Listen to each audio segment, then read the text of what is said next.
Hey guys, I'm Eric and Karina. And I'm Eric. And welcome back to the Late Podcast.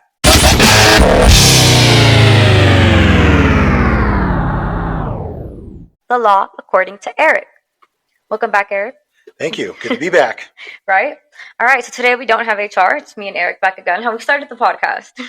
HR is not here. Neville Baby's not here. Back to our roots. Back to the roots, exactly. All right, so today's theme is uncommon issues or uncommon problems. You know, you've ever sat there and been like, oh, that's really never happened to me. When you hear people venting, this is kind of how it was for me. I was like, oh, I don't think I've ever experienced this. Yeah, so this might be a lot of fun. There was several topics we could have chosen today, and we ended up, to be honest, just kind of flipping a coin between this and another one that I thought sounded funny. But as per our format, I don't know any of these stories in advance. Mm-hmm. One more time, what's the topic? The title? Uncommon problems, uncommon issues. Uncommon problems. Mm-hmm. It's almost like having an uncommonly cringy sister-in-law who creates problems for you that nobody in the world has ever heard of exactly. before. Right? Exactly. Almost like that. And Bam, just as a right special out of the gate, treat, buddy. Right out of the gate. Sorry, go ahead. And just a special treat, the last story is for Josh. Okay. Well, all right. So remember that. All right. All right. So the first story is titled, Am I the Asshole for Kicking My Son's Girlfriend Out of Our House? Oh, okay. My husband, 58 male, and I, 56 female, recently met my son, 24 male's girlfriend for the first time. He's been crazy about her. Apparently, they've been dating for a year before he decided to have us officially meet. I'm glad he's happy with her. Last weekend, he brought her over for dinner. By now, she had been anticipating meeting her with how much our son has been gushing about her. How perfect she is, that she's the one, in his words. They ring the doorbell. We open the door. She looks exactly like the pictures, which is a great start. My son is grinning ear to ear. Another great start. Is this being written by the mom? Yes. So the mom's concern was this bitch look like her pictures? I guess so. She said she looks exactly like how she looked in pictures, which is a great start. I'm just saying, okay, so that's that was necessary. Yeah. So her son wasn't getting catfished or basically. Something. Okay, did I use the word right? Catfish. You did. Okay, thank you. Yeah, all right. okay. Yeah, hey, all right, go ahead. Okay, she said, we invite them in, and she accepts my hug and a firm handshake from my husband. And then she opens her mouth. I'm the one your son puts his penis in. Okay. Yeah. She said, to be frank, I was appalled. I expected my husband to laugh, but even this was too much for him. Maybe I'm reserved, but out of all things she could have shared about my son, she told us that. One look at my face, and my husband knew how much I disapproved. My son was amused at first, but when he noticed my reaction, his face dropped. I felt like he sold me the full package, everything he'd always been looking for in a girlfriend, but I was too disturbed by the visual it put in my head, and it translated into anger. I told her to get out, and I wanted to say more about how gross it made me feel, but fortunately I left it at that. My son didn't want to go, insisting I gave her another chance, but I was too fed up and uncomfortable by that point. Even my husband, who's enjoying his fair share of raunchy jokes, wouldn't let up. They left, and I immediately felt guilty. This was something my son had really looked forward to, and I feel like I took that away over a dumb joke. I tried calling to apologize, but he hasn't responded. My husband thinks that she's the one who should apologize. I'm considering giving her another chance, but before I do you think I was the asshole here? Uncommon issues, you don't really hear that.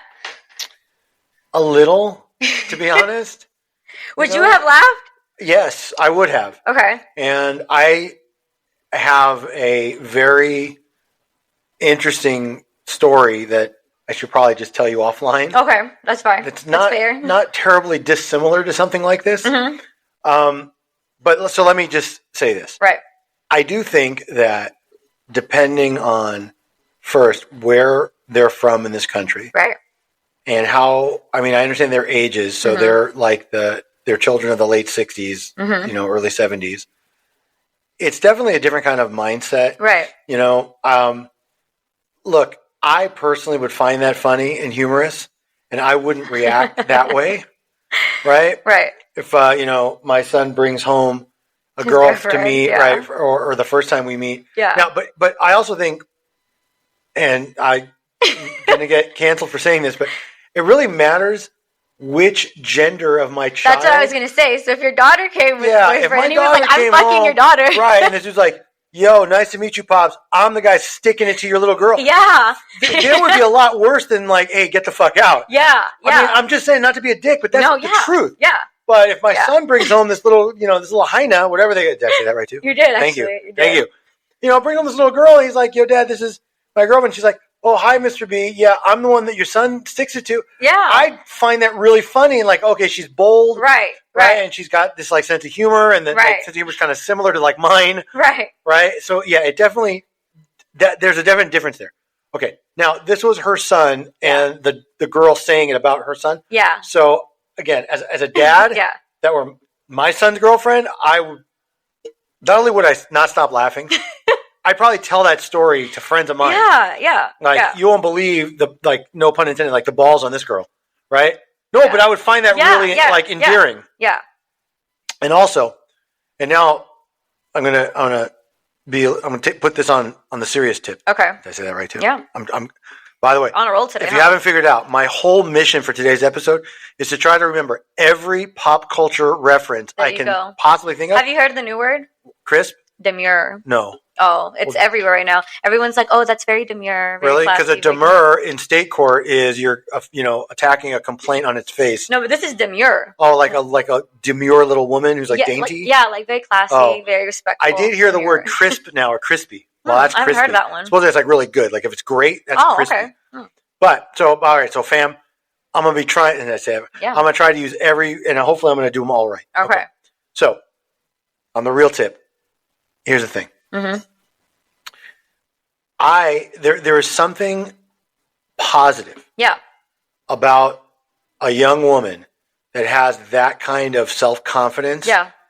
To where she can go into a situation where she's meeting her potential future in-laws for the first time. Very first time, and she's sort of able to kind of let it out like that.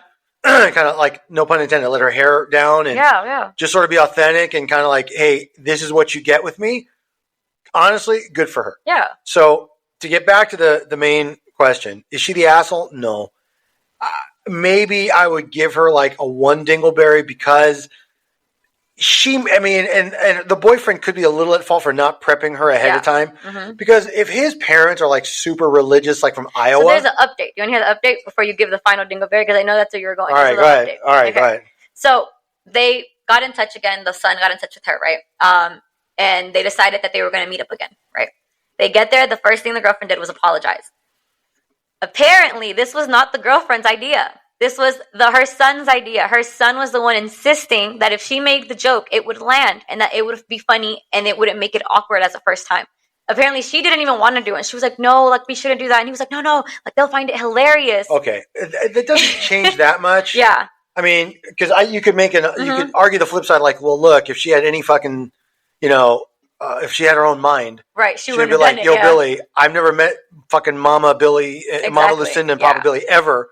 I don't think that should be the first thing. So, but at the same time, now the kid's not picking up his mom's calls. Yeah, that makes him the asshole. Yeah, the son. Yeah, especially if he set this up, and now he's like, no, fuck that, mom. I'm not going to. No, you can't do that. Okay, you made this problem. You got to fix it. Yeah.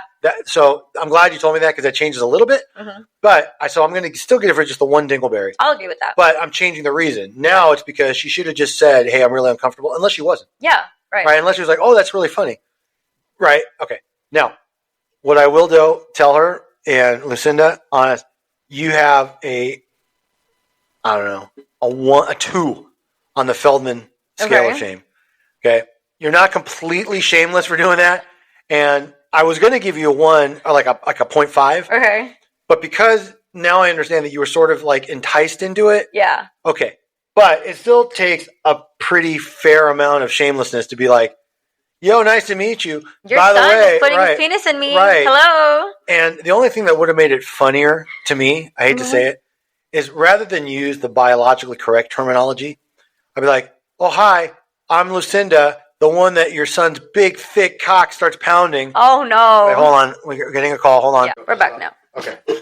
All right. Sorry. So I had to take a call. It was kind of an annoying call too, but nonetheless. Anyway, just to recap. So yeah, she's like a 2 on the Feldman scale. Yeah. Little Billy really ought to pick up the fucking phone now, especially since he's the one that set this in motion. Yeah. It's interesting also that little Billy didn't think mom was going to react that way at all. Exactly. Like at the very, maybe there's more to it that we don't know, but if he was like, yo, Lucinda, I think this would be really funny, but there's a chance this could backfire. Let me put it like this. If the question is he the asshole? The son's a little bit of the asshole. Girlfriend Lucinda's not really. Maybe a tiny bit. Tiny dingleberry. One. Yeah. But now, if it were what would Eric do, it's different because I would have prepped Lucinda ahead of time. Yeah. And for sure, especially if this was my joke and my idea, I would have been like, and I promise if this goes bad, I'll back you up. I got your back. All right. Yeah. The fact that he didn't do that and let this escalate and then like mom left and now he won't take her calls. Exactly. No. Little Billy is like a 4 dingleberry asshole for that. Yes. And he's a 0 on the Feldman scale for letting his girlfriend take the hit. Exactly. Not fucking stepping up. Exactly. So, yeah, that's not okay. All right. Next one then. Okay. Title of this one is, Am I the asshole for blowing up at my husband for sharing pics of our daughter's birthday celebration, resulting in my family finding out? Okay. All right. Okay. Ever since my brother passed away at the age of 17 on his birthday, right? But it's still no excuse, but my family decided to never celebrate birthdays ever again. A little extreme to me, but I guess. Yeah, so far, but I also could understand that. But for everyone? It's going to bring up that same painful memory. I kind of get it, but okay, go ahead. It was mom and dad's decision, but because of how much the family loved my brother, extended family decided to do the same and stand in agreement with this decision. My husband would refuse to follow this decision and kept celebrating his birthday on his own. Me and the family didn't say anything about it since he's not really blood.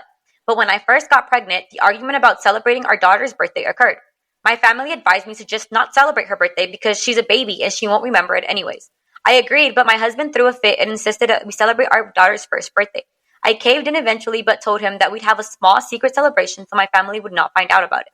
He agreed. The next day, I got a call from my mom, and she was upset, saying that my word meant nothing and that I have no respect for my brother's memory nor the family. I asked what she meant, and she told me that she saw the birthday party pics my husband posted on social media. I was too shocked to even argue. I hung up and went straight to my husband to confront him about it. He got defensive and said that he didn't need my permission to post pictures and that he wanted to show his family the birthday celebration pictures because I insisted that we couldn't invite his family as well. I explained to him how this made me look bad and a liar to my family, but he said they can get over it and called my mom snobby. I blew up at him and we had a huge fight about it. He started sulking later and said that I ruined the memory of our daughter's first birthday for him and verbally abused him, quote unquote, with how I lashed out. But I solely did it out of frustration, knowing what happened caused a massive problem between me and my family. Now he's expecting an apology from me. Am I the asshole here? That's a harder one. Uncommon issues. Yeah, no, that is harder because my opinion of this started changing. Right? Right. So, yeah, they are a little bit of the asshole for this. This is not going to resonate with everybody. Okay. And this is strictly my viewpoint. It's law according to Eric. Okay. Well, yeah. So, but this is a serious, I mean, it's kind of sad. So here's the thing. I don't know what it's like to suffer the loss of a child. Right. I can only imagine it is much more painful than, say, suffering the loss of a parent. Right? Because parents are older and they've lived a longer, more full life. And to have a 17-year-old child taken from this earth for whatever reason, I don't know that they articulate, and they don't really have to. I think it would make it much worse if it was like some very uncommon disease or like a drunk driving accident makes it even more senseless. But nonetheless, okay? So this is a very, I should say this is not an abnormal coping mechanism. Right. To say, rather than to drudge up that painful memory, you just ignore and pretend like the day doesn't exist and just it's just a Tuesday or a Wednesday or whatever and just go on. And I understand that for that immediate family and those immediate relatives. I don't think that should apply to the next generation, especially a little girl. Now, maybe the first birthday, a second birthday, maybe, but as she starts to get older, she's going to be invited to other kids' birthdays. She's going to feel fucking ostracized. She's going to feel like she doesn't fit in, like there's something wrong with her. The self-esteem is going to be problematic. Okay, you want to do everything you can to keep her off the pole. And all this is going to do is leave her right there, right? If you take away, like, the fucking chick's birthday to start, like, right out of the gate. Like, yo, baby Lucinda, guess what? You can't have a birthday party like everybody else. Sorry. We don't celebrate And you know why? birthday. Because the uncle that you never met before, or the cousin or whatever the fuck. He died on his birthday. Right. And because of that, no one celebrates. Right. And even though she may on an intellectual level at some point understand. Mm-hmm. I don't think emotionally she'll resent it. Yeah, she will. So dad is not wrong. When I say dad, I mean little baby's dad, husband, whatever, in-law, whatever, non-blood, whatever you want to call him. Okay. Yeah, non-blood Billy is spot on right.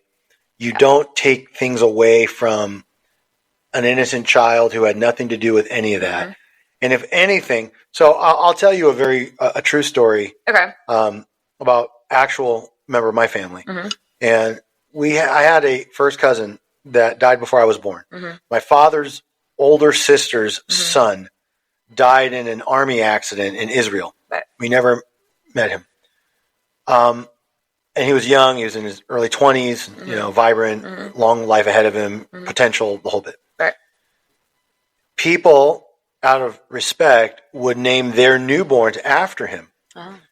Until many of those newborns end up having problems. One got cancer. Oh. I'm serious, children. So nobody names their kids after him anymore. Okay. Or and one that was named changed his name. Yeah. Like for real. But that's a weird sort of superstition. But my point is, you can honor the memory of the dearly departed by doing something like that.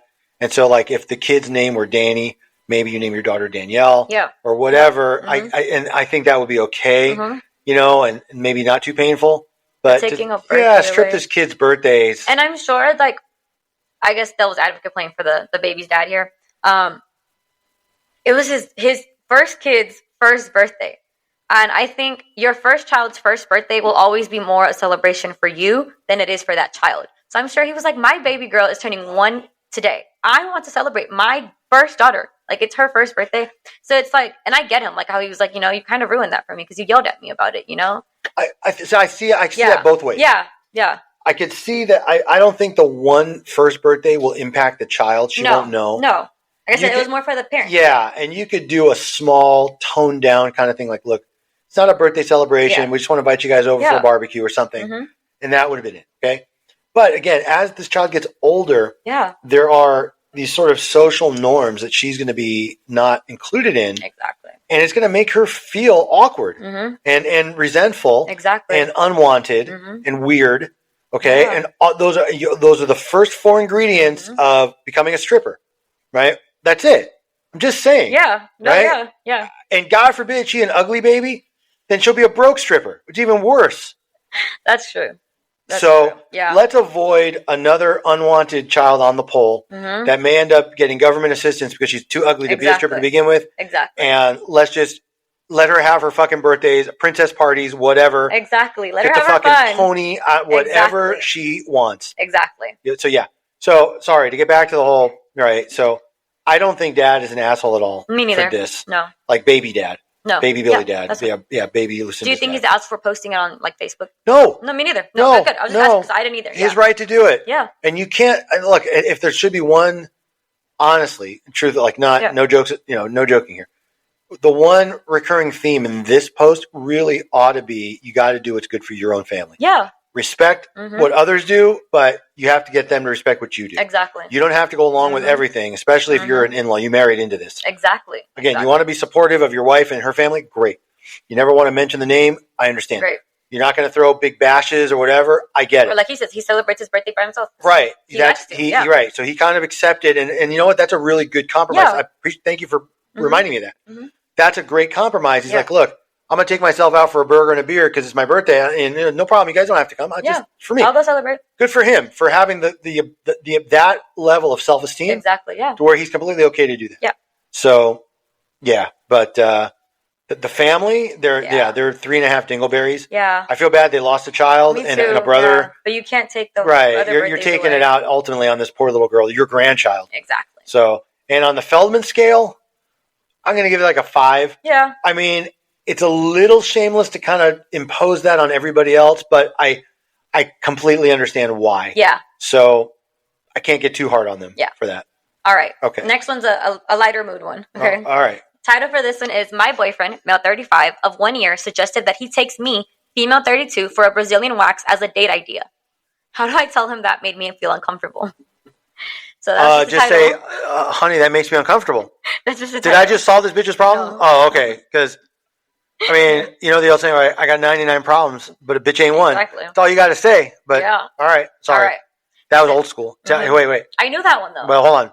I kicked it old school. Oh. Like that? Did I say that right? I don't think that one was right. Oh, okay. Yeah. Sorry. I don't think that. How would you say that one though? I went back to old school, reverted to old school. No, you can't. That's like a lawyer would say. I reverted. I took it old school. I took it old I think school. that would be all right. the term. All right. Okay. So she said, I asked my boyfriend if we could start going on more dates together. Over the past months, I felt like he stopped planning anything for us. I can't remember even the last time we did dinner or he surprised me with anything. Things have been feeling stagnant. She's already a needy bitch, by the way. I can. All right. She said, so I suggested things like painting or like a cooking class, a spa day, something like that. He seemed uninterested in what I was saying, and he said he couldn't really afford any of these options. I do understand that he's a full-time student at the moment. But then he suggested that he took me to get a wax, like a Brazilian wax. At first, I laughed it off and said, yeah, when you do then. But I was genuinely upset at the comment. He later told me that he was just joking. For context, I do trim a couple times a week. Now he's been annoyed and standoffish since I brought the date ideas up. He said he doesn't like being told what to do and that things should happen organically, and he feels like he's not enough now. I've tried to explain that my love language is, going out on dates and having quality time. He responded that he took me to burgers 3 months ago and that was him making an effort. I feel uncomfortable that he commented on my body like that. I feel like I'm asking too much of him now. How do I get him to understand that I value and need quality time in a relationship? First of all, that's not true because you're putting parameters around or you're defining quality time to be the things that you like. A Brazilian wax is not okay. I'm not talking about no. Okay, I'm talking about Lucinda right now. Yeah. Because Lucinda's rant is written in such a way to make us almost sympathetic. Yeah. We went out 3 months ago, and he said that. I know, but she's saying what he said. Yeah. Right. But my point is, yes, I'm sure his idea was really more about what he wanted. Yeah. I get that. Yeah. Okay. By the way, Lucinda, that's not uncommon for men to do. No. Yeah. Okay. That, in fact, I would feel like he's not much of a man if he didn't at least try to slide his way into. He did. Thank you. But she did say she trims down there a couple times a week too. Okay. Mm-hmm. That's red flag number 2. Because just like definitions of quality time are different, definitions of trim. That's right. Different. You're right. Right? Yeah. Trim could be a little snip, see, look, it all lines up, but it still sticks out 3.5 inches from, my fucking vulva. Or it's like I take the electric razor to it, so maybe a little stubbly, but it's pretty, close to bare. Right. Or anything in between. Right. But something tells me, Lucinda, that your version of trim is not really what Billy's looking for here. Right. Now, should Billy have said, babe, we can go out anywhere you want if you just wax the bush? Maybe. Right. Maybe that would have gotten a little bit better. But it sounds like Lucinda was going to be just as offended. Yeah. No matter what. So there is no easy answer here. He clearly doesn't want to go out that much. Yeah. And without saying, I mean, it's not really clear, but I'm getting the feeling that this might be also a bit of a financial issue. Yeah. Because if he said 3 months ago, I took you for burgers, that tells that's me making an effort. Yeah, but that's really that tells me that's him saying, look, I don't have a lot of money to take you out to these places all that often. The best I could do a couple of months ago, and we're really just tight. It doesn't say that, and I don't think she would want us to know that because if we did know that, she would be a 4 dingleberry asshole instead of the 1.5 I'm going to give her. Right? Yeah. That's what I'm saying. This could go either way. Yeah. Now, I don't see this. I see this as like an 8 on the Feldman scale. Yeah.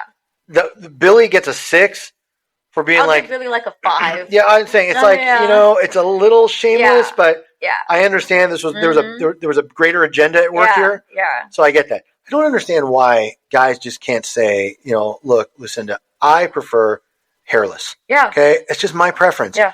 If you want to be all fucking hippie, hairy, and scratchy, okay, we may not be compatible. Yeah, but some people will like that, and you can go and find someone who will.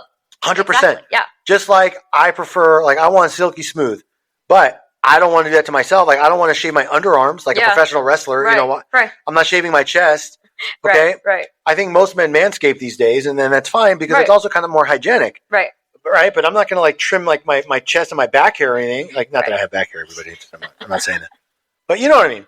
No, okay? Yeah, I get it. Yeah. Yeah, and I'm certainly not going to pour hot wax over my ass, right, and start letting her rip strips away. Exactly. Having said that, men and women are different.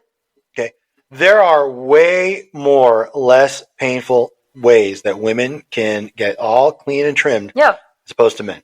So, Lucinda, if this really isn't a big deal for you, if you're already quote unquote trimming, right? And by the way, how fucking rapidly fast does your fucking bush grow? If you got to trim 2 to 3 times a fucking week, okay, these aren't fingernails, right? You know, not even fingernails go that fast. That's what I'm saying, but it's like, damn, So maybe you're not really trimming as much as you think you are. Maybe, Okay, that's what I'm saying. So maybe if you're at a point where every time it like sticks out on the side of your underwear, that's trim time, and that's 3 days a week. Yeah. Okay, you got something else going on there that.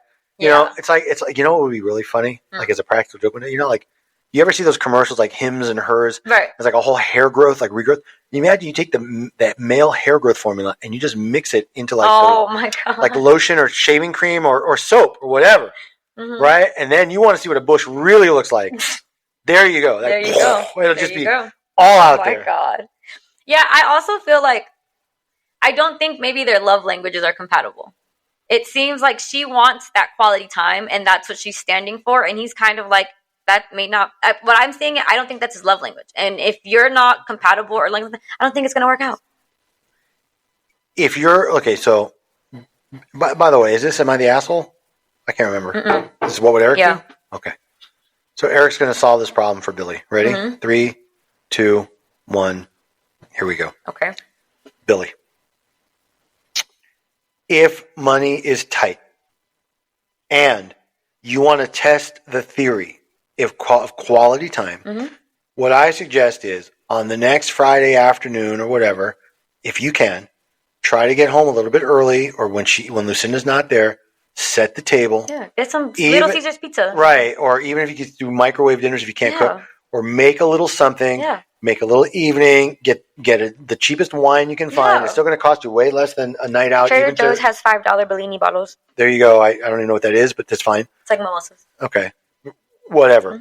Okay, it sounds like a bougie fucking cocktail sipping thing for women. It's like $5 though. But all good. That's it. HR would like that. Yeah, $5. She's there. Yeah. No, but I'm serious. Like Billy, I'm serious. You do something a little bit nice. Yeah. And say this is how we can spend some quality time without breaking the bank. Yeah. And what I will say to Billy also is because this is just my instinct. Yeah. My gut tells me this is more of a financial issue than anything else. And if that's the case, and I'm right, Billy, you owe it to her and yourself to have a very honest conversation. Yeah. Lucinda, I care about you deeply. I may even love you. I think you love me.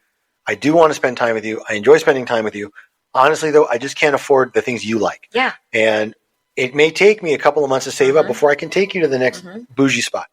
But what I will do in the interim is we can go on drives. We can go hang out at the beach. You can start a new show. We could just Netflix without the chill sometimes. Right, whatever. Yeah, dollar store candy. There you go. And we'll be together this whole time. Yeah. And if she balks at that and she's like, well, you know, Billy, then this is just Lucinda wants to be like showed off. Spoiled. She wants to have she wants to be seen on the town. Yes. Okay, she wants you to take out the fucking Instagram pictures and start posting. Yeah. Okay? So you want to figure this all out, Billy? That's what you do. Yes. That's what Eric would do. Yes. I mean, I agree with that. Bam. All right, next one. All right. Title is, My Groomsman Had Sex with My Fiancé.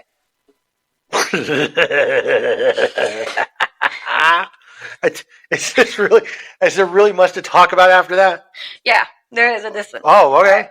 My fiancé, 24 female, and I, 24 male, are getting married in about 6 months. One of my groomsmen is a friend, 26 male, that I've been very close with for over 8 years. One of my best friends. Well, a few years ago, when we were all in college together, we had a threesome. We were all drunk, and we ended up deeply regretting it. Whenever I remember it, I cringe with shame, and I can't even say it out loud if it comes up while my fiancé and I are talking. However, it basically went undiscussed ever since then. We have continued to be friends and hang out regularly for years. The three of us even have hung out together with no awkwardness. Since my friend has been one of my closest friends for so long, whenever I proposed, I made him a groomsman at the wedding without even thinking about it. But for the last couple of months, I can't stop thinking about him and my fiancé together, especially since I found out shortly after that night that they continued to have sex after I passed out on the couch.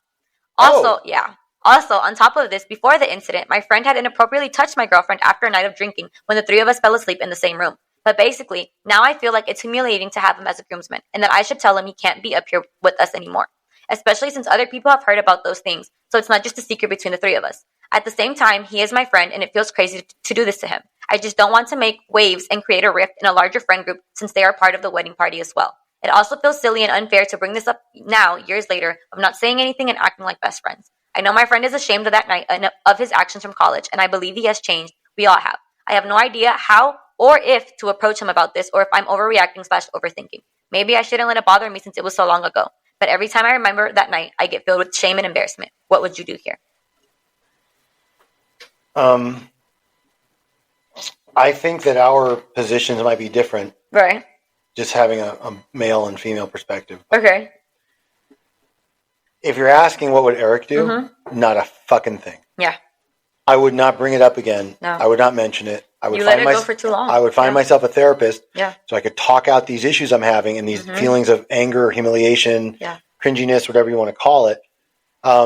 This would be much different if this happened without your involvement. Yeah. If they just got drunk and hooked up one night and you guys knew they were friends and he knew you were dating her and they're like, oh, it was just the booze and the weed. We didn't know. No, every indication is that you were more than willing. Yeah, you were part of it. To get in on it. So if, you know, the old saying, right? It's your bed. You got to lie in it now. So if now you're feeling regret, and it's not, by the way, it's not real regret. What he's feeling is shame and jealousy. Yes. Okay. Lots of men go through this idea of, I can't want to think or ever meet anybody that's ever had or been with or touched my wife. Right. Right. That, I think there's a psychological term called the Madonna whore complex. Oh. I'm serious. I'm not making that joke up. Yeah. Where men either see women as just sexual objects or like their mothers, you know, like in this golden light. And if the golden light woman image is tainted in any way, it doesn't bring them down one notch. It brings them all the way from like angel to whore. That's what this sounds like to me. Seriously. Yeah. And he's struggling with this because of his own issues with it. Now, I want to make sure our 5,100 plus audience understands. I'm not into this. Right. No, me neither. Like, I'm not down with this. I wouldn't do it even in college, like especially at that level. Especially with someone that's your best friend. That's like your brother. No. And I hate to say it like this. I've never done that type of threesome. But let me just say, if I ever were to think about it, it wouldn't be with, I don't mind if it's my best friend. It would just be some hooker. Yeah. Like it would not be somebody I was already involved with. Right. Or No, that's the kind of shit you do offline. That's the kind of shit you like drive to Vegas for. Exactly. Okay? You don't stay in your hometown with people you know. At least one person, the third person, should be someone you don't know. 100%. And the fact that other people know about this now, so there's no getting around it. So honestly, that's what Eric would do. I find a therapist, talk this shit out. This is not a reason to not get married. Exactly. You don't ostracize your partner in this because this guy was your partner in crime.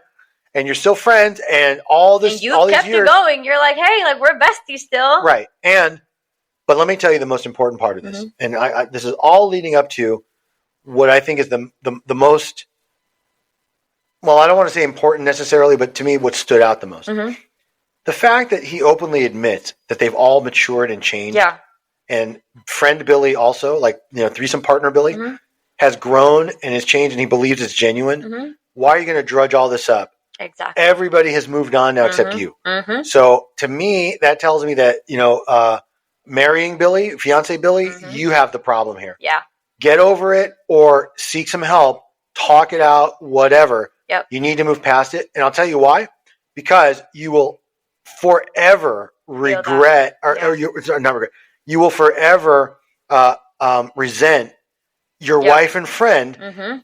Anytime he comes over for dinner, anytime you guys want to hang out, he gets a new girlfriend, you double date, you're going to always see it. Exactly. Okay, you're going to envision your fucking bestie Billy behind your wife, right? Smacking away, handful of hair, whatever. Exactly. And these are the things. You're not going to get over it. Right. Exactly. And let's call a spade a spade. Okay. I'm sure that fiance Billy wonders if he's better. His friend. I was thinking I'm serious. Too. Like, men if he was think that way. About that. Yeah. That's right. Men think that way because we're going to always wonder, do you want to get with my bestie still? Did he do it better than me? Exactly. Right? Does he light you up? Exactly. Right? So that's going to always be there. So that's what I'm saying. And the problem really is with fiance Billy. It's not the best friend. It's not the wife. No, yeah. So wife moved on. Best friend Billy moved on. So fiance Billy needs some therapy. Yeah. Just get some help, buddy. All right. Okay. Ready for the next one? Yes. Title is, am I the asshole for telling my 28 fiance, 29, that I could not rely on her in a life or death situation?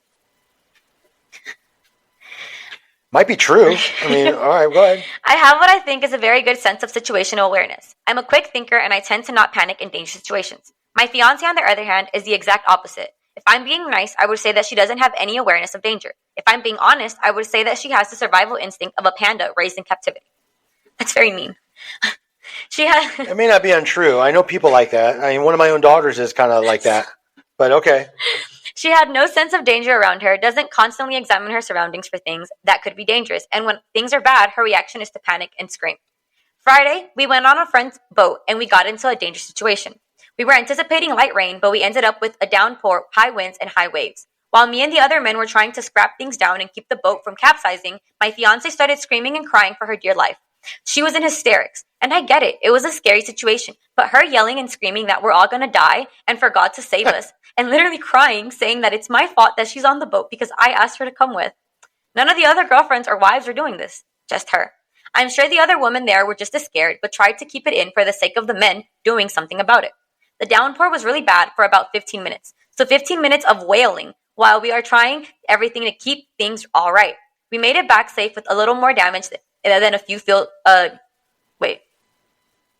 with little more damage than a few spilled weight claws, I guess. I don't know. White claws. No, he said weight claws. Then he fucked up. Yeah, okay. That's what I thought at first. That's all I was trying to see. Okay. Yeah, he didn't spell right or whatever. He's not paying attention. Okay. On the car ride home, I told my fiance that we needed to talk about how she was behaving during the crisis. Not only was it incredibly embarrassing in front of my guys, but it was distracting, unhelpful, and telling. I told her today proved that to me that if I was in a life or death situation, I could not rely on her to be any help or to do anything except make things more stressful to me. I said she needed to learn how to not panic and be helpful. She got really mad. She said she thought she was going to die and had a reason to freak out. I told her that all of us were scared, but none of us were as ridiculous as she was. We argued the entire ride home, and she's still pissed off at me. I think I was right to tell her this, especially since we had to plan on spending our lives together and raising a family, and I can't be the only level-headed one here. Am I the asshole for saying this to her? Yep. Absolutely, you are. You can think this, you just don't say it to the person. Not only that, but this whole idea that I can't rely on you, right? It completely, number one, discounts everything she was feeling at that moment. Mm-hmm. The fact that you bitch about being distracted and not being able to concentrate tells me that there was some seriousness to the situation. Exactly. Like it wasn't all just honky-dory, like, No. you know, like, look, bitch, if you just be quiet and let me concentrate, I'll get us right out of this. No problem. No. Clearly, she had a reason to be concerned. Exactly. Did she overreact? Maybe. But sometimes people overreact. Yeah. Their instinct gets the best of them. Yeah. And some people really think they're going to die. Yeah. I mean, they just don't know. Yeah. And for you to sort of like put her on blast like that. Okay. So what this really tells me this is about is not Billy's concern that she's never going to be there for him if they're in a life and death situation. Because by the way, how often are they going to be in another fucking yachting mess? Accident, exactly. Okay. What this honestly tells me is she embarrassed him in front of his buddies, right? And he didn't like that. And the problem with that, Billy, is either you get her to act how you want her to act and she can just be like a fucking robot, like a Stepford girl, or you gotta just let her be herself. Exactly. And if being herself means that she gets a little panicked in situations that are not every day, then fucking let her get panicked. Yeah. How about be a real man? Calm her down. Yeah, reassure her. Right. Go back inside of the boat. Right. It's gonna be I'm here for you. We're gonna be fine. I'm on top of it. Grab a chair, put on a seatbelt, whatever. Hold on to something. Exactly. Okay. But instead, you try to write like you're witty, even though you're not. You're actually kind of stupid. Can't even spell White Claw the right way. Exactly. And then you're like, oh, all we did was waste these bitchin' White Claws, dude. It's like I spilled my beer. It's a party foul, man. Like, okay, how fucking high school are you? Right? Give me a fucking break. Exactly. Listen, Billy. And I mean this from the bottom of my heart. Yeah. Okay? All you did was make her feel upset and self-conscious. Yeah. Number one. And then all you did was make her feel uncomfortable in front of your friends that you're hopefully going to have the rest of your life. So not only did you put a huge monkey wrench into your own relationship, you made it now impossible to have fun with these friends in the future in something like this. She's probably never going to go on Exactly. She's going to be like, no, you go. I'm going to stay home. And what that's going to do is breed more resentment towards you. Right? Exactly. But I'll tell you what, bro. Just no more party fouls, man. No spilt liquor now. Just get out there, tap the keg, man. That's all this is. Yeah. You're a fucking idiot. Yeah. You shouldn't even be allowed on a boat to begin with. Okay? Exactly. If you were alive in biblical time for Noah's Ark, you'd have been left out. Definitely. Okay? Noah would have been like, no, I'm not bringing fucking Billy Goat. Yeah. Fuck you. The panda would get in. That's right. 100%. Fuck off. And by the way, the fact that this woman is concerned about situations that are not like every day means she's probably more level-headed than you realize by not just kicking it like, oh, fuck it, man, just crack a beer. I'll be fine. No. Okay? Grow the fuck up. Sorry, I don't know why this is triggering me so much, but it is. So, yeah, fuck off, Billy. No, so Billy is a 5 dingleberry. 5 dingleberry asshole. I'm going to give him a 3 on the Feldman scale. I'll agree with that, yeah. You know, it wasn't the most shameless thing you could ever do, but putting her out there on blast like that in front of your friends, and then bitching at her later like, the whole ride home. You and I got, fuck you. Like, let it the fuck go. Exactly. Okay, ego can only get you so far in this life. Yeah. So, okay. All right, next one. All right. Title of this one is, Am I the Asshole for Not Sharing My Late Son's Life Insurance with His Girlfriend? Sorry. Okay. Person's name was Eric here, the son that died. So if I say Eric, I'm not speaking to you. But they said, my son, Eric, passed away in an accident October of last year. He was 33 years old. He wasn't married, but he lived with his girlfriend, Emily, of only 2 years. She just turned 30. They purchased their home together in June of last year, and the house was $525K. They put down $225K. They each paid half of the down payment and have been splitting the mortgage equally, as well as the rest of the bills. She makes about $80K per year after taxes. The mortgage of the house is $1,775K per month. My son has had a life insurance policy that paid out $750K. About 6 months before he passed, my son had mentioned that he did want to propose to her, but it would be a few years before they actually got married. In a later conversation, he mentioned plans to update his life insurance because he wouldn't want to leave his wife with nothing. That's all that was ever said about it. Obviously, he passed away before he even proposed. This means the entire life insurance went to me and my wife. This is his dad. My wife and I are both in our late 50s. We usually do okay financially, but losing our son has completely shaken our world, and we've been taking some time off of work to process the grief. This money will allow us to pay off the rest of our mortgage, take the stress off of our lives while we grieve, and hopefully retire a couple of years earlier than we intended. We both have medical struggles, so this is big. Our other son, Mike, had came for dinner the other day, and we mentioned that we received his life insurance payout. He went quiet for a minute and asked how much we were going to give Emily. We explained that we have good intentions to use the money to make our lives easier going forward. This is why our son left it to us, to help us out should anything tragic happen to him.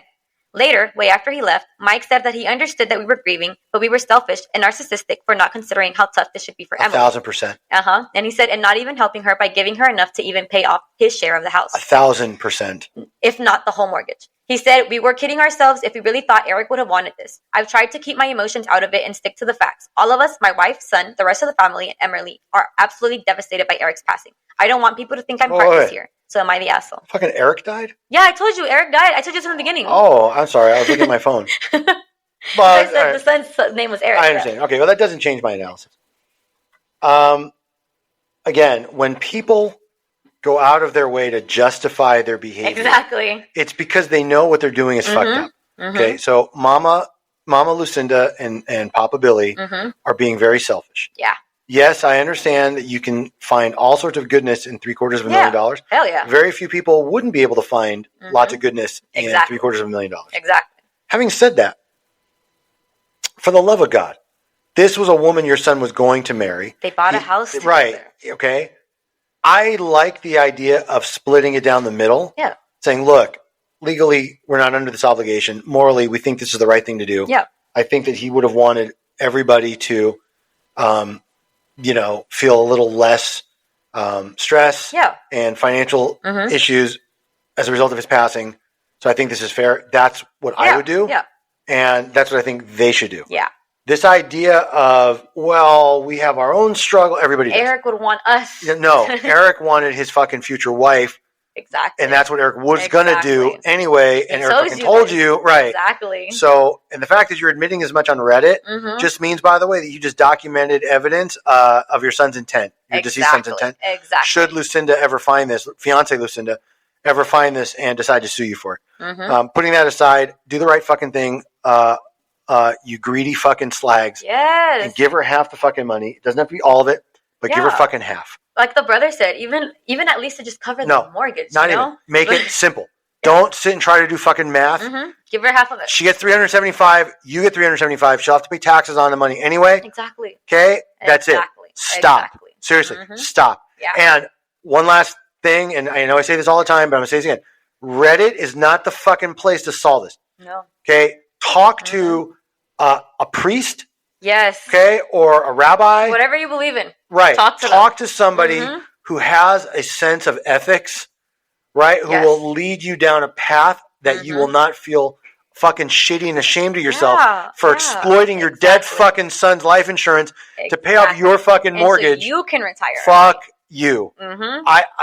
If I were dead Eric, okay, and that's what my mom and dad were going to do and cut, Jennifer out, dead Eric would come back. Yes, exactly. Okay? Dead Eric would somehow get a Russian hacker to find that money and take it away from them too. Fuck that.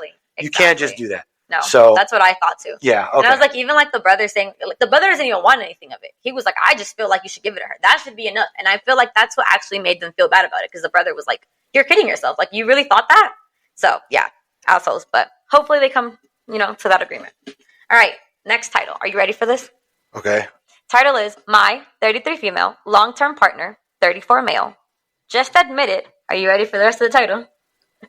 He got a blowjob from another man when he was drunk last night. Just now this happened. Like recently at that age. Yeah. Oh. Okay. That's an awkward situation. Yeah.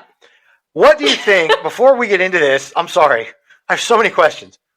What's the more awkward thing? Knowing that happened or fucking fessing up to it? Damn. Exactly. I mean, was this guy in jail? No. He was just like in the backseat of his car, like, fuck it, bar. Tommy. Yeah, just get some. At the bar, actually. Oh my God. Okay, I got to hear this now. Oh my God.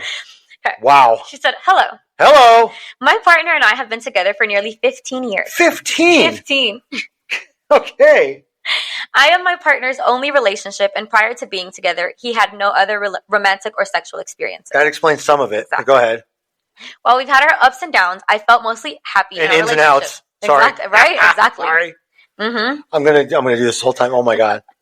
However, a couple of months ago, he did say that he thought he might be bi-curious or bisexual and has always been curious on acting on it, but he never had. Might be.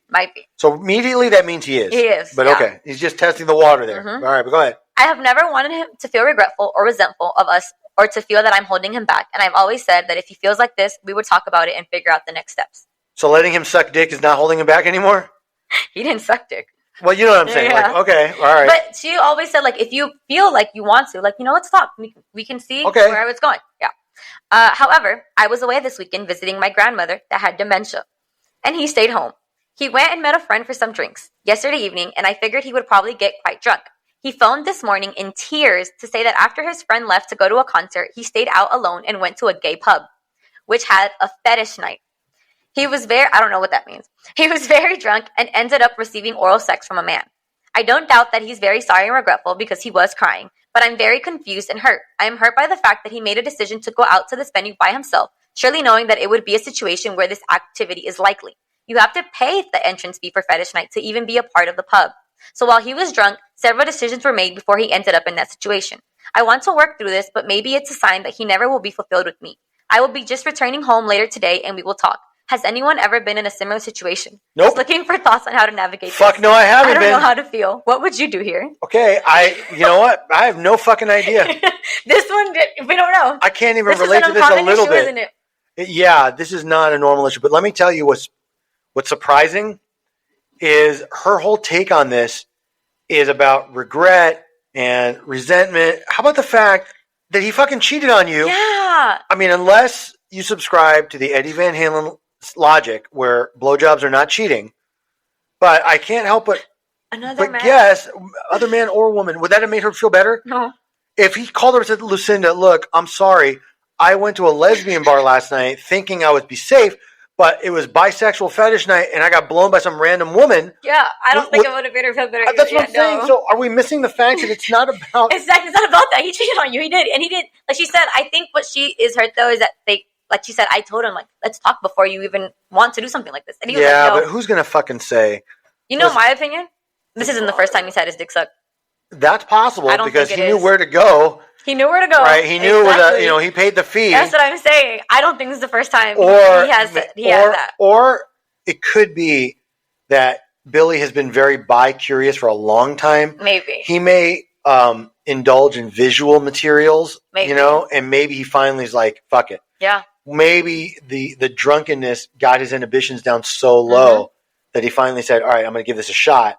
Maybe. I mean, I'm just trying to think positive. He was like, you know, Lucinda's out of town. Well, no, because the reason I'm saying that maybe it's not where he's already had this before is because why would he break down in tears now? Yeah. Right? Yeah.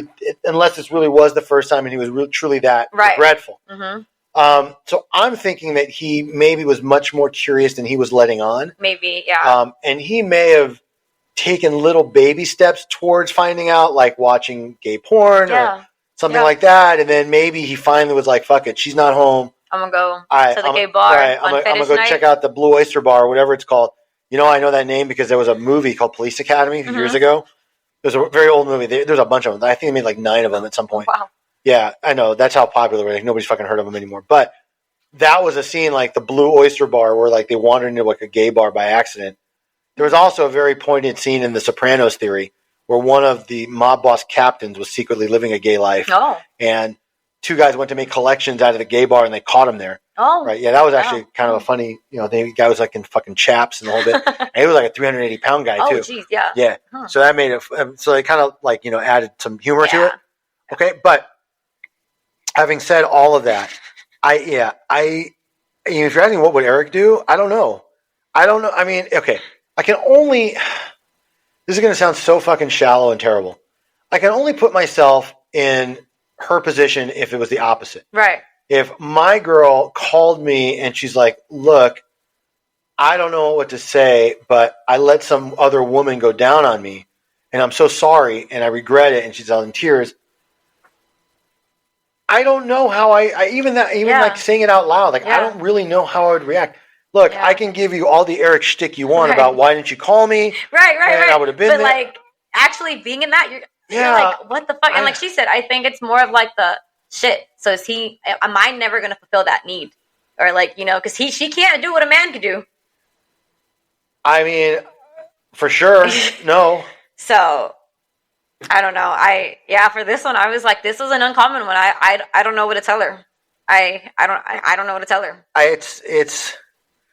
I know that I mean, we've read other Reddit posts where that's kind of this underlying concern about bisexual relationships and will I fail in comparison? And because I don't have any experience in that, I can't say with any knowledge or honesty, like some days I feel like chocolate, some days I feel like vanilla. Yeah. But I know that's the logic, right? Like, well, some days I want soft and gentle, some days I want thick and rough or whatever. Fine. To each their own. Honestly, and I don't care if Billy gets sucked or doesn't suck it. There was a great line in Snowfall. Sorry. What was it? Okay, so there was a gangster that stole a bunch of money. And so these two, and this is before they became like drug kingpins, Franklin and Leon. So Franklin and Leon had to go find another like badass gangster to help get their money back. Okay. So they do. They find like the crazier guy. Okay. Like, yo, you got to help us get their money back. So they go to find the guy that robbed him. And they're beating the shit out of him for hours. And he's not saying anything. Finally, super gangster's like, I'm going to get the money out of him. Watch. And then maybe 30 seconds goes by and you hear noise. Okay. But it doesn't sound like a fist smacking a face. Right. Okay. So you understand. So Leon, with the fucking line of the series in all 6 seasons, he looks right at his friend Frank and says, yo, he not getting it from him. He giving it to him. And then the next scene, you see that other fucking gangster like fucking face down, ass up, off the edge of the bed. Yeah. And the other gangster's zipping his jeans like, yeah, I know where the money's at now. Okay? So, sorry, that just reminded me. Sorry, I know. That reminded me of that Shameless episode where the brother had to go get that gun back from the bully, and he ended up fucking him. Oh, you didn't watch Shameless? No, I mean, I watched an episode here or there, but I didn't watch the whole series. Okay. But, but anyways, so at the end of the day, it's like this. Look, you're right to think like you may fail in comparison, but, and I'll tell you why else. If he was the one doing the sucking, I'd say you don't have much to worry about because that's never going to be you anyway. Right. But he got his dick sucked. Being the suckee, not the sucker, right? I could easily see where Billy's like, yo, Lucinda, could you do it the way Jimmy did right? Or can you just figure out, like, hey, yo, Tommy did this. Yeah. If it were me, I would lose my mind. I couldn't. If my girl's like, yo, Eric, I couldn't. The next time you go down there, could you listen, this is what Cheryl did, and could you just do it like that? This is what Cheryl did, or whatever. Like, fuck, I would be. Yeah. By the way, can I share one thing? There was a comedian. By the way, you brought this topic up, so you can only let yourself. There was a comedian named Sam Kinison. He was very, very funny. He died, unfortunately, from a car accident years ago. He was driving to Vegas. No, he was all coked out or whatever. Oh, okay. He was a guy that started off great, very funny, and then as he became celebrity, he kind of lost. He did a music video, he did a song, and all this. But anyway, he had this one bit where he was trying to tell guys the best way to orally pleasure a woman. Because he's the bottom line, guys, is that we don't know what the fuck we're doing. He's and let's be honest, mom and dad are no roadmap. It's not like they sit and tell you. There's no fucking pamphlet. Right? He goes, you want to know what to do? You want to know the best fucking way every time? It's just lick the alphabet. Just lick the alphabet. Just get down there A, B, C, D, and move your head around C. We'll she's going to think, and he's telling guys, she'll think you're from fucking France or whatever, right? And so that's what I'm saying. Yeah. So maybe he's yo, Lucinda, could you just swirl this? Right. Do something like that? Because that's how Todd did it, or Teddy, or whatever. Let's hope he doesn't say that, though. That's how Todd did it. No, but that's the risk, right? Yeah, otherwise, yeah, and by the way, I don't even know if this I take this back. I think this is absolutely breakup grounds because it's still cheating. It's still cheating. Drunk, not drunk, whatever. Yeah. It doesn't matter that it's with a guy. I know people think that because men will be well, if she had an affair with another woman, it's not the same. Still cheating, though. Right. Yeah, it's still cheating. Long as no other dick going in there. No, that's just kind of not really the thing here. Exactly. But all right, I think we've beaten this to death. All Sorry. Right, we got two more. No pun intended. No pun intended. Exactly. Right. We got two more. It's almost sorry. It's almost like having a cringy sister-in-law that brags about the ex-boyfriend she's had right in front of her sister and her sister's husband. Yeah. Almost like that. Almost. I touched number 2. I got to do it. Hurricane's just completely forgotten. All right. Next one. Okay. Title is, Am I the asshole for covering up cameras in the living room, bedroom, and bathroom in my husband's family home? I'm sorry. Can you say that again? Am I the asshole for covering up cameras in the living room, the bedroom, and the bathroom in my husband's family's home? That's really weird that her in-laws have cameras set up in their house. Yeah. Unless they've got people stealing from them. Okay, go ahead. Yeah, all right. I got to hear the whole thing. All right. I recently got married, and we recently moved into my husband's family home. It's a big house on a farm in the middle of nowhere. It's beautiful, but slightly creepy because of how old and run down and secluded it is. The people who live in this house are myself, female 24, my husband John, male 37, my brother-in-law, male 38, his wife, female 25, my other brother-in-law, male 42 and 26, and my father-in-law, male 60. All these people are living in this home. Damn. Okay. I'm a stay-at-home wife, hopefully mother soon. We're trying, and my sister-in-law and I are responsible for the house while the guys work on the farm. It's a very traditional family, something I wasn't quite used to.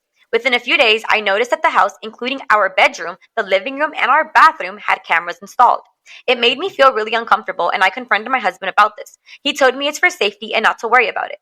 I questioned the cameras in the bathroom, and he said that those were just fake and to drop the subject. I did because his tone told me he did not want to discuss it any further, but the cameras kept bugging me, and after a few days, I covered them up. I felt weird being under constant camera presences. When my husband got home, he asked me to come to our bedroom, and he was furious. He started shouting at me that I had no right to change anything in his family's home. He said he already told me to ignore the cameras. I questioned the cameras again, and he explained how they made me feel, but he asked me if I didn't trust him. I said I trusted him. He said, "Oh, so you don't trust my family?" I told him I did.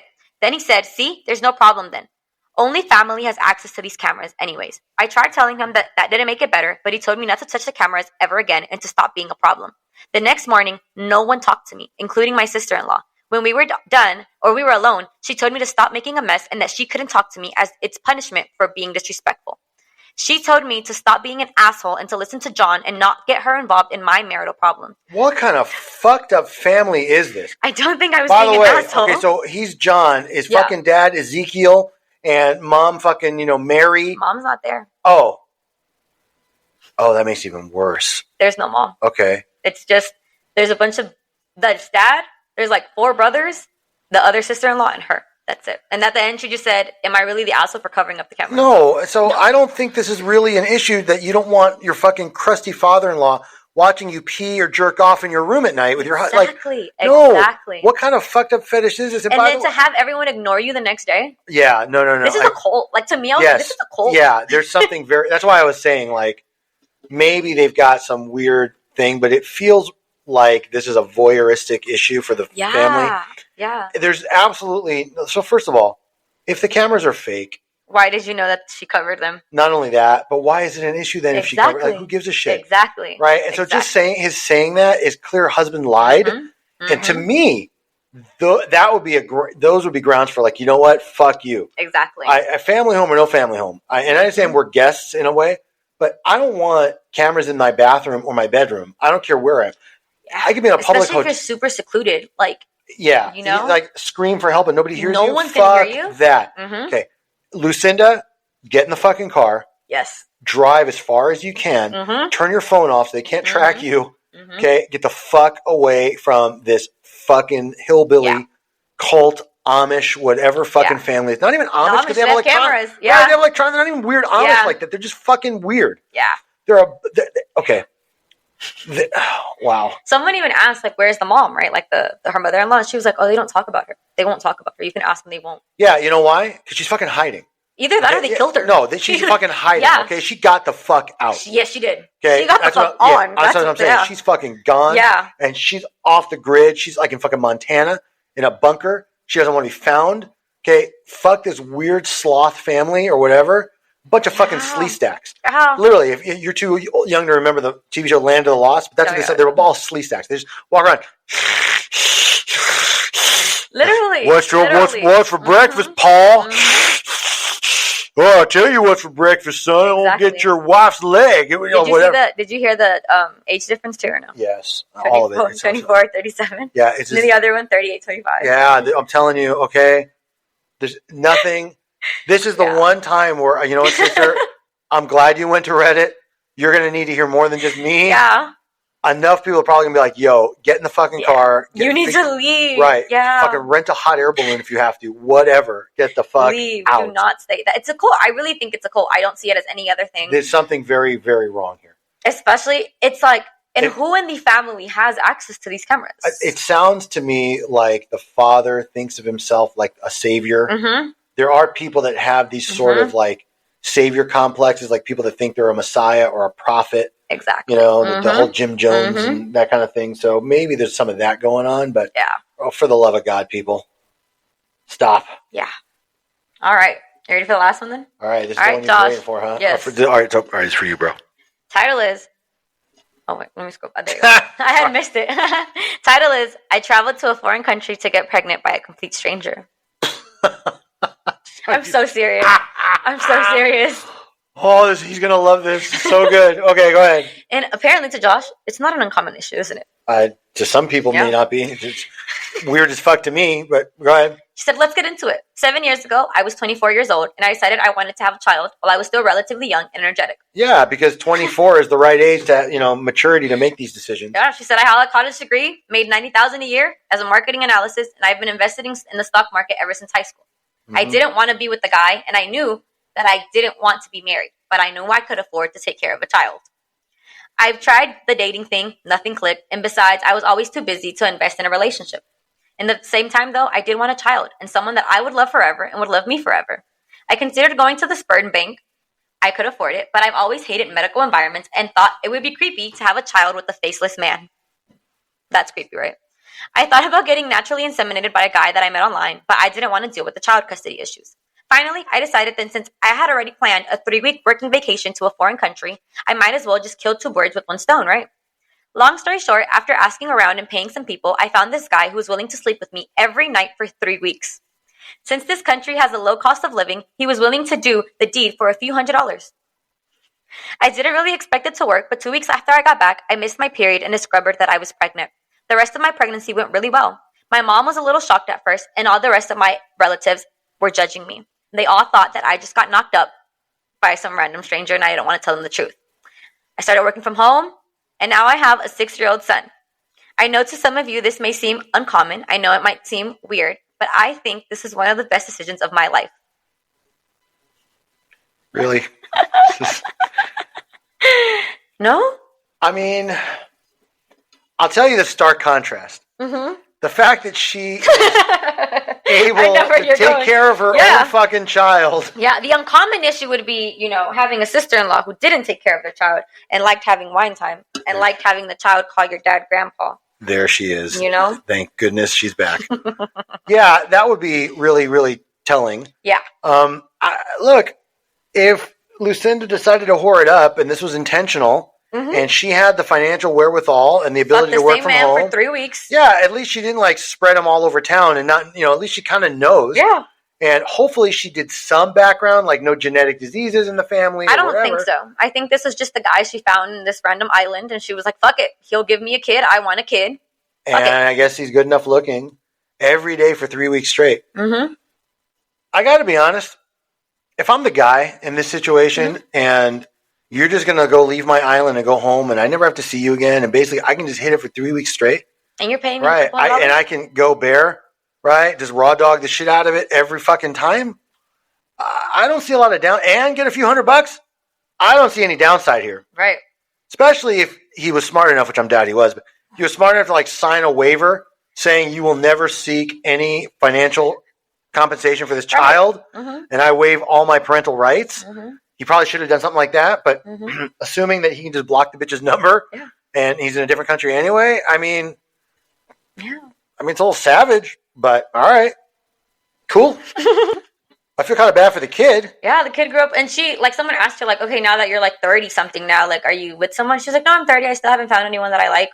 It's just me and my son. She goes, but I'll always have a son that will love me forever.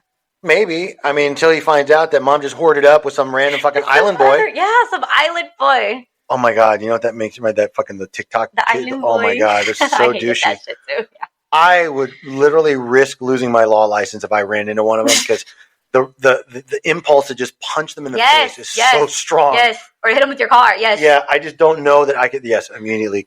Hurricane goes for like fucking vehicular manslaughter.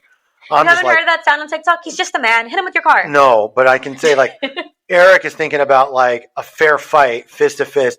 Hurricane's like, yo, I'm gonna run that dick over. Fuck it. Him and his fucked up brother. Yeah. And then I'll make him fucking pound the dent out of my car when I'm done too, like with his arm. Exactly. There you go. So, Lucinda, I'm very happy for you and your little family there. I think you've got enough time that you could have come up with an idea. Like, yo, your dad died serving his country. Do you think she's told the kid? Like, your dad's a random, like, I hope not. I hope not, especially because he's a boy himself. Yeah. And you don't want him growing up thinking that men are like that or supposed to. You want him to think that his father was loving and caring and responsible. Wait, there's another comment. Oh. She said, I'm even thinking of going back to the country to give him a sibling. Oh, my God. I did not see that, Tona. Oh. Interesting. I wonder if, other sister-in-law would want to give a sibling. Oh, she might have tried. just had no luck yet. To give my brother another niece or nephew, to take care of. For the less limb. For the. Oh boy. Okay. I hope you enjoyed that one, Josh. Yes, that was all you, buddy. All right. So Hurricane. Tell them where they can find us. All right, guys. Thank you all for listening. We appreciate all the support. Remember, you can find us on Instagram at The Pensamic Confirm and our podcast Instagram at The Late Podcast. You can visit our website you can visit our Twitter and TikTok at Pensamic Confirm. You can visit our website at eblawfirm.us, and you can email us at info@eblawfirm.us. Bye, guys. Bye, guys.